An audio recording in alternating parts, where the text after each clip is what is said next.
할렐루야. 요즘 아침 저녁으로 날씨가 좀 쌀쌀해졌죠.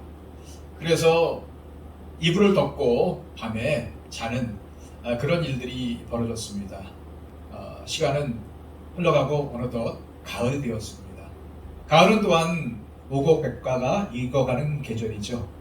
우리의 삶도 하나님께서 주시는 열매들로 아름답게 여물어 갔으면 좋겠습니다. 오늘도 이 아침 예배로 시작하는 여러분들을 축복합니다. 기도하겠습니다. 하나님 감사합니다. 오늘도 하나님께서 우리를 깨워주셔서 제일 첫 시간을 하나님께 무릎 꿇고 또한 예배함으로 시작하게 하심을 감사드립니다.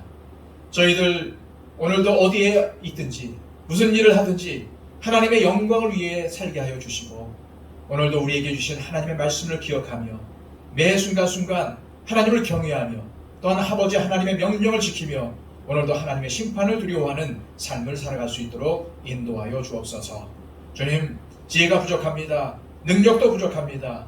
오늘도 하나님의 지혜를 허락하여 주시고 하늘의 능력을 허락하여 주셔서 오늘도 세상에 넘보지 못할 선한 영향력을 끼치며 살아갈 수 있도록 인도하여 주시고 많은 사람들에게 베풀며 나누어주는 삶을 살아갈 수 있도록 인도하여 주옵소서. 오늘도 주님께서 우리에게 부탁하신 복음 전파의 삶을 살게 하여 주시며 또한 세상의 빛과 소금으로 삶을 살아갈 수 있도록 인도하여 주옵소서. 예수 그리스도의 이름으로 기도하옵나이다. 아멘. 다 함께 찬송가 93장 찬양 드립니다.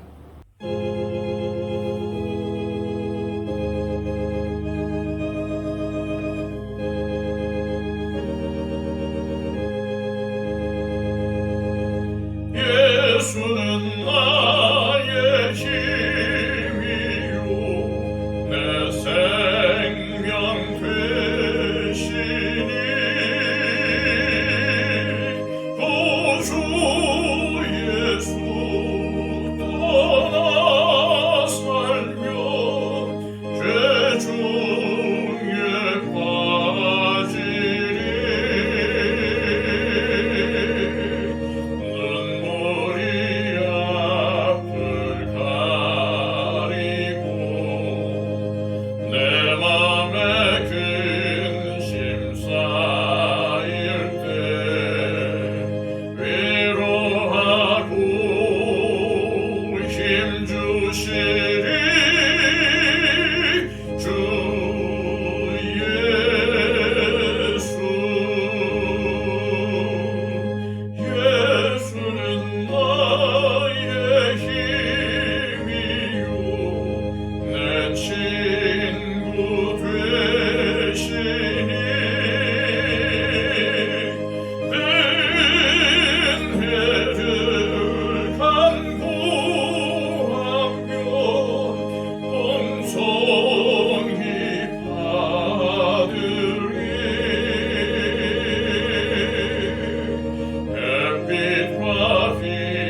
기쁨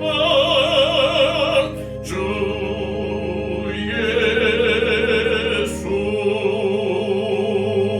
예수. 이 시간 우리에게 주시는 하나님의 말씀은 신약성경 고린도전서 1장 1절에서 9절까지의 말씀입니다. 신약성경 263쪽입니다.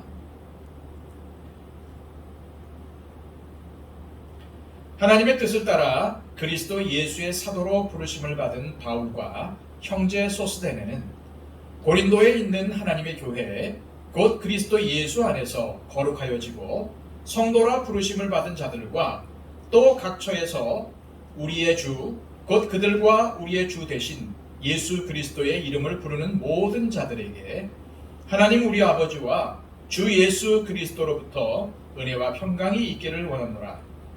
그리스도 예수 안에서 너희에게 주신 하나님의 은혜로 말미암아 내가 너희를 위하여 항상 하나님께 감사하노니 이는 너희가 그 안에서 모든 일 곧 모든 언변과 모든 지식의 풍족함으로 그리스도의 증거가 너희 중에 견고하게 되어 너희가 모든 은사에 부족함이 없이 우리 주 예수 그리스도의 나타나심을 기다림이라. 주께서 너희를 우리 주 예수 그리스도의 날에 책망할 것이 없는 자로 끝까지 견고하게 하시리라. 너희를 불러 그의 아들 예수 그리스도 우리 주와 더불어 교제하게 하시는 하나님은 믿구시도다. 아멘. 전도서를 마치고 오늘부터는 고린도 전서를 살펴보겠습니다. 보통 편지를 쓰면은 처음에는 안부를 묻는 인사말을 쓰지요. 바울도 고린도 교회 성도들과 이 편지를 읽는 모든 사람들에게 하나님과 예수님의 은혜와 평강이 임하기를 기원했습니다. 사실 주님의 은혜와 평강이 임하는 것만큼 좋은 일이 어디 있겠습니까? 바울은 정말로 진심을 담아서 이런 축복의 인사를 했어요. 하지만 그의 인사말에는 이런 축복의 메시지만 담겨 있는 것이 아니었습니다. 우리가 신앙생활을 할 때에 반드시 알아야 할 핵심적인 메시지도 은근히 많이 들어가 있습니다. 게다가 바울이 성도들에게 앞으로 어떤 메시지를 전하려고 하는지 암시하는 내용도 들어 있습니다. 따라서 우리는 오늘 본문의 이 바울의 인사말을 쉽게 지나쳐서는 안 됩니다. 바울이 인사말에서 먼저 강조한 것은 정체성이었습니다. 바울이 누구냐는 것이었습니다. 또 고린도 교회의 성도들은 누구고 고린도 교회가 무엇이냐는 것이었습니다.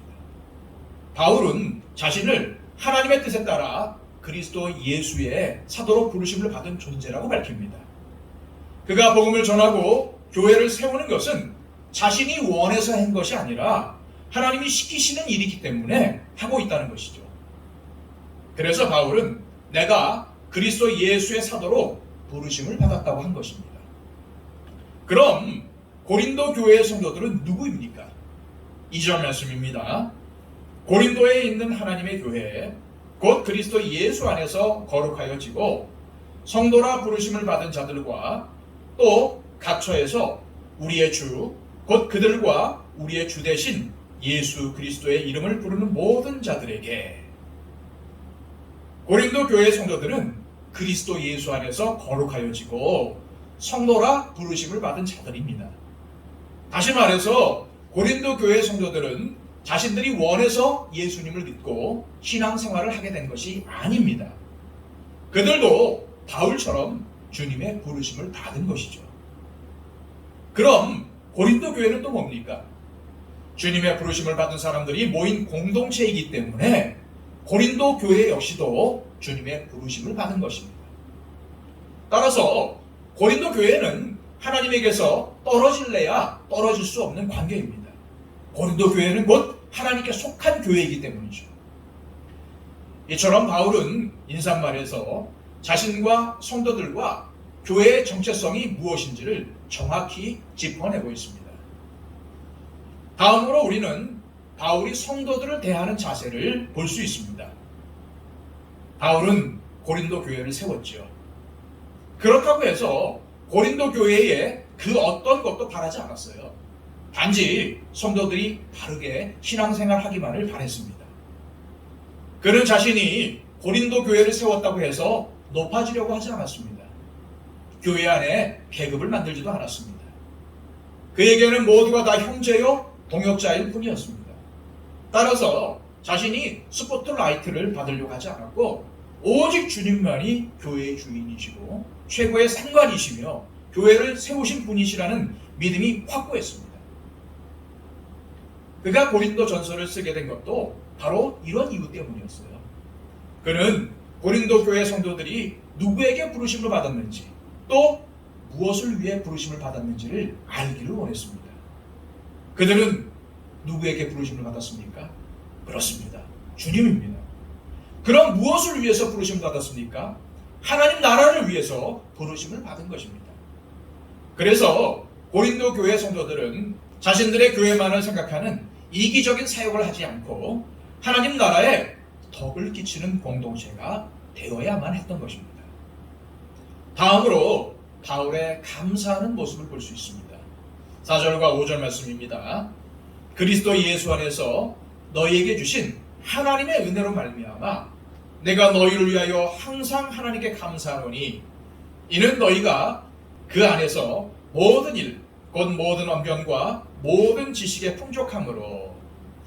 바울은 하나님께서 고린도 교회 성도들에게 주신 풍성한 은혜에 감사했습니다.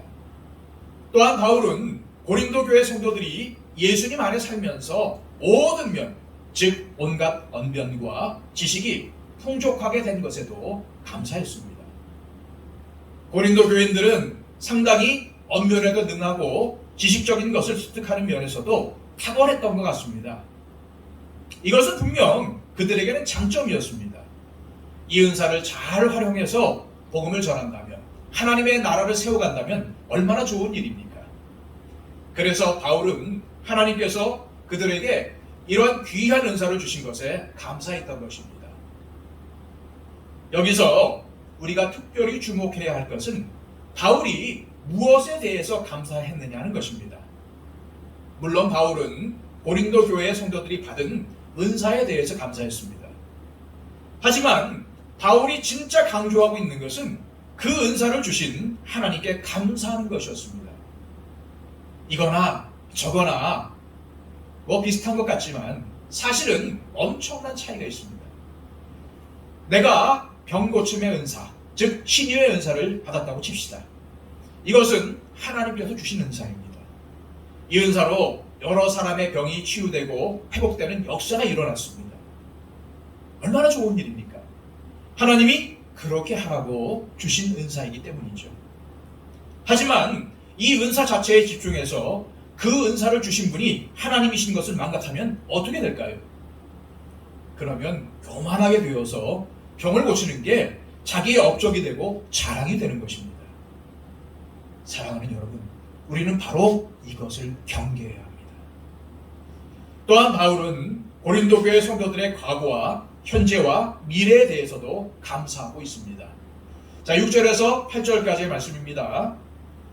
그리스도의 증거가 너희 중에 견고하게 되어 너희가 모든 은사에 부족함 없이 우리 주 예수 그리스도의 나타나심을 기다립니다. 주께서 너희를 우리 주 예수 그리스도의 날에 책망할 것이 없는 자로 끝까지 견고하게 하시리라.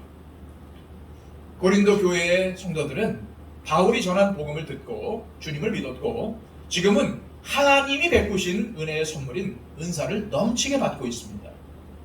물론 아직 받지 못한 것도 있습니다. 가장 중요한 것, 즉 구원의 완성입니다. 아직 예수님의 재림이 남아있는 거죠. 그래서 그들은 예수님이 재림하실 날을 고대하고 있습니다. 바울은 주님께서 고린도 교회 성도들이 아무 잘못이 없는 사람으로 심판날을 맞이할 수 있도록 끝까지 지켜주실 것이라고 확신했습니다. 그렇다면 바울의 이 확신은 어디서 온 것일까요? 고린도 교회 성도들의 신앙생활에 아무런 문제가 없었기 때문이었을까요? 아닙니다. 바울은 지금 고린도 교회가 직면하고 있는 여러 가지 문제들 때문에 이 편지를 쓰고 있습니다. 이렇게 잘못된 신앙생활을 하다가는 자칫 구원에서 떨어질 수도 있겠다는 위기의식이 바울에게는 있었습니다. 그런데도 바울이 고린도 교회 성도들의 구원을 확신했던 이유가 무엇일까요? 9절 말씀입니다. 너희를 불러 그의 아들 예수 그리스도 우리 주와 더불어 교제하게 하시는 하나님은 믿으시도다. 이처럼 바울이 기대를 건 것은 고린도 교회의 성도들이 아니라 하나님의 믿으심이었습니다. 즉 하나님의 신실하심에 희망을 걸었던 것이죠. 신실하신 하나님께서 어떤 일을 하셨습니까? 고린도 교회 성도들을 부르셔서 그분의 아들 예수님과 교제할 수 있도록 해주셨습니다. 바울은 이 일을 행하신 주님께서 결국 고린도 교회 성도들을 구원해 주실 것으로 믿고 감사할 수 있었던 것입니다. 결국 바울이 편지의 인사말에서 가장 강조하고 있는 핵심은 그리스도 예수 안에서 우리에게 주신 하나님의 은혜였습니다. 하나님의 부르심을 받아 예수님을 믿고 하나님의 거룩한 자녀가 된 것도 하나님의 은혜입니다. 예수 그리스도 안에서 믿음의 형제자매들과 함께 교회를 섬기게 된 것도 하나님의 은혜요. 우리가 은사를 받는 것도 다 하나님의 은혜입니다. 예수님의 재림을 기다리며 사는 것도 역시 하나님의 은혜죠. 무엇보다도 최후의 심판 때 우리가 죄 없는 자로 인정받아 영생의 축복을 누리게 될 것을 소망할 수 있는 것 역시도 하나님의 은혜 덕분입니다. 바로 그 하나님의 은혜의 중심에는 예수 그리스도가 언제나 계십니다. 결국 우리의 소망은 하나님의 은혜로 예수님과 교제하는 삶을 살아가는 것입니다. 이 놀라운 은혜를 알았기 때문에 바울은 하나님께 감사할 수 있었습니다.